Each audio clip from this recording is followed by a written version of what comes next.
Hello friends, नमस्कार। स्वागत है आप सभी साथियों का आपके अपने यूट्यूब चैनल एग्री यूनिक पर। आज के इस वीडियो में हम राइस क्रॉप के चौथे भाग के बारे में बात करेंगे, जिसमें हम चर्चा करेंगे राइस में लगने वाले धान में लगने वाले विभिन्न प्रकार के रोगों के बारे में और उसके नियंत्रण के बारे में। जो भी स्टूडेंट्स चैनल पर पहली बार आए हैं वो चैनल को सब्सक्राइब कर दीजिएगा और चैनल को विजिट करके पुराने वीडियो देख लीजिएगा। वीडियो पसंद आए तो लाइक कर दीजिएगा और साथ ही बेल आइकन भी प्रेस कर दीजिएगा, जिससे नए नए वीडियोज़ के नोटिफिकेशन आप तक पहुंचते रहें। और ज़्यादा से ज़्यादा आप लोग इसे शेयर करते रहिए ताकि अधिक से अधिक लोग इसका लाभ उठा सकें। तो चलिए शुरू करते हैं आज का सेशन। इसमें पहला रोग है धान का भूरा पत्ती धब्बा रोग। इसे ब्राउन लीफ स्पॉट कहते हैं। यह आपका मोस्ट इंपॉर्टेंट रोग है धान का। पहला पॉइंट दिया है धान का यह रोग हेलमिंथोस्पोरियम ओराइजी नामक फफूंद से फैलता है। यहाँ से क्वेश्चन आपका बन चुका है। नेक्स्ट पॉइंट है अन्य नाम डिस्लेरा ओराइजी है एवं कोसली बोलस मियाबेडनस परफेक्ट स्टेज है। ये आपका स्टेज है और इसका अन्य नाम डिस्लेरा ओराइजी है। नेक्स्ट पॉइंट है संक्रामक कोनिडिया के द्वारा होता है, इसमें जो संक्रमण होता है। नेक्स्ट पॉइंट आपका मोस्ट इंपॉर्टेंट है, कई बार यह परीक्षा में पूछा जा चुका है।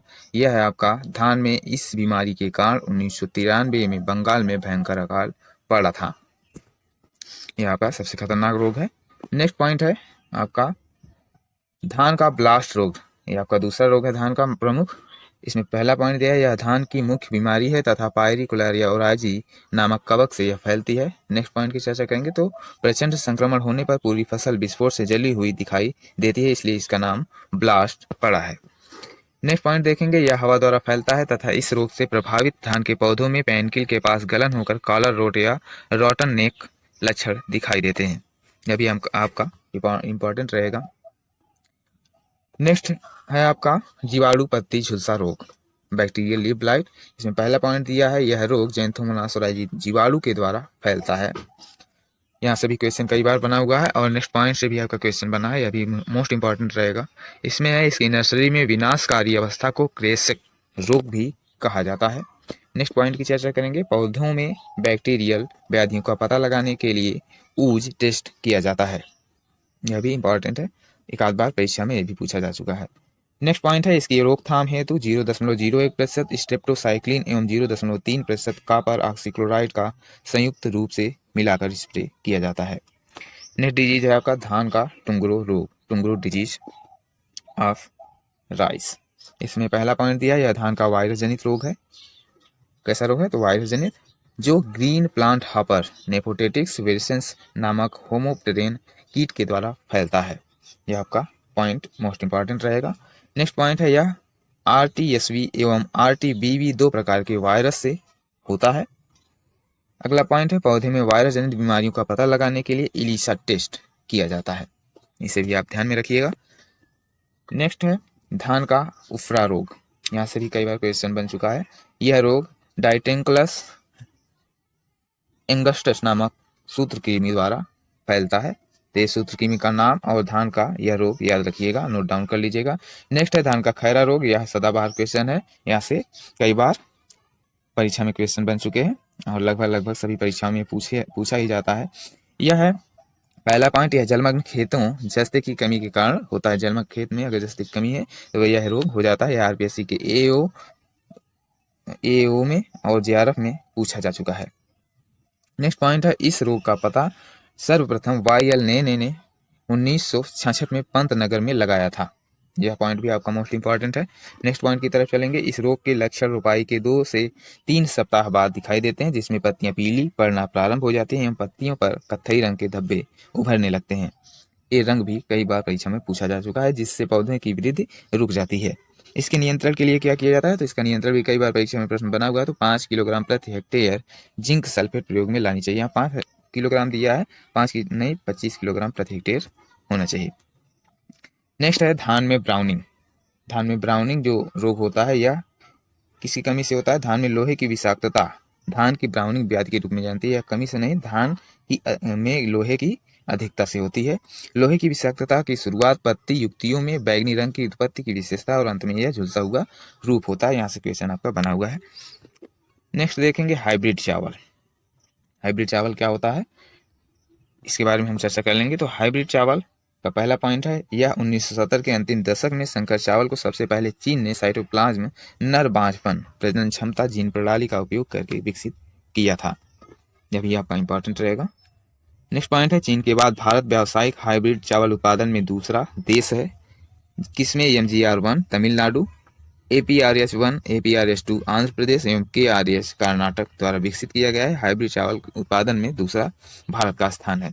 नेक्स्ट पॉइंट देखेंगे, PHB 71 एकमात्र हाइब्रिड चावल है जो निजी संगठन द्वारा विकसित किया गया है। अगला टॉपिक है चावल का प्रसंस्करण। चावल का प्रसंस्करण में हम देखेंगे प्रोसेसिंग इसकी कैसे कैसे की जाती है। तो पहला है मिलिंग, पहला टॉपिक मिलिंग है। मिलिंग कैसे क्या किया जाता है, इसमें दानों को चमकाने के दौरान एलरोन परत और भ्रूण को हटा दिया जाता है। विटामिन बी का काफी नुकसान होता है मिलिंग के द्वारा, और विशेष रूप से थायमिन जिसकी कमी से उन व्यक्तियों में बेरी बेरी नामक बीमारी हो जाता है जो लगातार पॉलिश किए हुए चावल खाते हैं। यूपीपीसीएस की परीक्षा 2010 में भी पूछा जा चुका है। यह आपका मोस्ट इंपॉर्टेंट क्वेश्चन रहेगा। नेक्स्ट देखेंगे चावल की पॉलिशिंग। चावल की पॉलिशिंग जो है और भी खतरनाक होती है। बहुत महीन चोकर को माइल्ड चावल से निकालना और सतह को चिकना करना पॉलिशिंग कहलाता है। नेक्स्ट है पार बॉइलिंग। पार बॉइलिंग क्या होता है, यह एक हाइड्रोथर्मल प्रक्रिया है जिसमें स्टार्च के क्रिस्टलीय रूप को अपरिवर्तनीय सूजन और स्टार्च के संलयन के कारण एक अनाकार रूप में बदल दिया जाता है। यानी धान को जो उबाला जाता है तो उसे पर बॉइलिंग के नाम से जाना जाता है। इसके महत्वपूर्ण कुछ प्रश्नों को देखेंगे जहां से आपका क्वेश्चन बनता रहता है, एक साथ इसका समरी देखेंगे। इसमें पहला है, अस ऋतु में धान की बुआई का समय क्या होता है, तो अप्रैल से मई होता है। ये आपका जो भी अंडरलाइन किया गया था वो सब कुछ यहाँ पर आपको मिल जाएगा एक साथ, इसे आप नोट डाउन किए हैं तो ठीक है, नहीं तो जरूर कर लीजिए यहाँ से या स्क्रीनशॉट ले लीजिएगा। दूसरा है बोरो धान का बुआई का समय नवंबर दिसंबर है। चावल का पुष्प क्रम किस रूप में जाना जाता है, तो पैनकिल के रूप में जाना जाता है। हर एक पॉइंट यहाँ पर इंपॉर्टेंट है। चावल एक प्रकार का पौधा है, कैसा पौधा है, तो लघु दिवस का पौधा है। चावल का कार्डिनल तापमान होता है तो 30 से 32 डिग्री सेल्सियस इसका कार्डिनल तापमान होता है। चावल का हेलिंग प्रतिशत 65% होता है। हेलिंग मीन्स कुटाई, इसमें कुटाई का मतलब है कि चावल और भूसी का जो अनुपात होता है वह प्रतिशत कितना होता है, तो चावल आपका 65% होता है। नेक्स्ट है चावल के फल को किस रूप में जाना जाता है, तो कैरियोप्सिस के रूप में जाना जाता है। यहाँ पर पुष्पक्रम है तो पैनकिल और फल है तो कैरियोप्सिस के नाम पर जानते हैं। नेक्स्ट है आपका चावल में व्यापक रूप से कौन से नाइट्रोजन युक्त उर्वरक का उपयोग किया जाता है, तो आपने चर्चा किया है अमोनियम सल्फेट का। नेक्स्ट है चावल उगाने के लिए आवश्यक मृदा का इष्टतम पीएच मान 4 से 6 पीएच होना चाहिए। नेक्स्ट है मैट प्रकार की नर्सरी किस फसल से संबंधित है, तो धान से संबंधित है मैट प्रकार की नर्सरी। यहाँ से भी क्वेश्चन बने हुए हैं, जो भी अंडरलाइन करते चले जा रहे हैं उसे आप ध्यान दीजिएगा। नेक्स्ट है बासमती चावल का परीक्षण वजन कितना होता है, तो 21 ग्राम होता है। दुनिया में चावल का अधिकतम निर्यातक देश थाईलैंड है। नेक्स्ट है धान के लिए सिंचाई की सबसे महत्वपूर्ण अवस्था कौन सी होती है, तो बूटिंग स्टेज होती है। यहाँ से भी क्वेश्चन बना चुका है। नेक्स्ट है धान के लिए बायो फर्टिलाइजर काम में लिया जाता है, तो एजोला बायो फर्टिलाइजर धान में काम लिया जाता है। नेक्स्ट है डेपोक विधि से पौधा रोपाई हेतु तैयार हो जाता है 11 से 14 दिनों में। नेक्स्ट देखेंगे चावल में सबसे प्रमुख खरपतवार प्रजाति होती है, तो इकाइनोकोला स्पेसीज होती है, इसकी चर्चा हमने ऊपर किया है।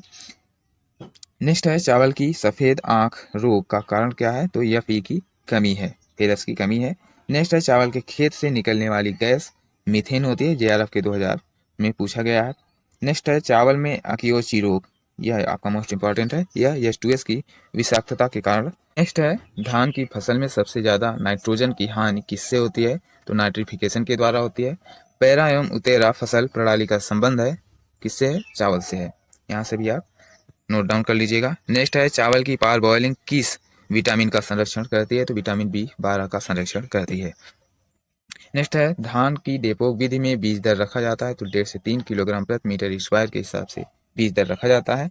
नेक्स्ट पॉइंट है धान की 1 हेक्टेयर क्षेत्र हेतु डेपोक विधि में पौध तैयारी के लिए आवश्यक क्षेत्र कितना होता है, तो इसका उत्तर हो जाएगा 25 से 30 मीटर स्क्वायर। नेक्स्ट है भारत का चमत्कारी चावल है मिरकल राइस किसे कहा जाता है, तो जया को कहा जाता है। नेक्स्ट पॉइंट देखेंगे चावल में बौनेपन के लिए जिम्मेदार जीन DG जीन होता है। चलेंगे नेक्स्ट पॉइंट की तरफ। नेक्स्ट पॉइंट दिया है चावल की बुआई के लिए पौधे से पौधे की दूरी रखा जाता है तो 20 × 10 सेंटीमीटर रखा जाता है। धान में खैरा बीमारी का कारण जिंक की कमी होता है। नेक्स्ट पॉइंट है धान के फसलों में रिक्लेमेशन बीमारी का कारण क्या होता है तो कॉपर की कमी होती है धान के फसलों में रिक्लेमेशन बीमारी का कारण। नेक्स्ट पॉइंट दिया है कौन से चावल के दाने को अतिरिक्त लंबा कहा जाता है जो 7 मिलीमीटर से अधिक होती है अगर चावल के दाने तो उसे हम अतिरिक्त लंबा कहते हैं। 7 मिलीमीटर तक जो होता है वह सामान्य चावल होता है। तो आज के वीडियो में बस इतना ही, मिलते हैं नेक्स्ट वीडियो में, तब तक के लिए आप सभी को धन्यवाद।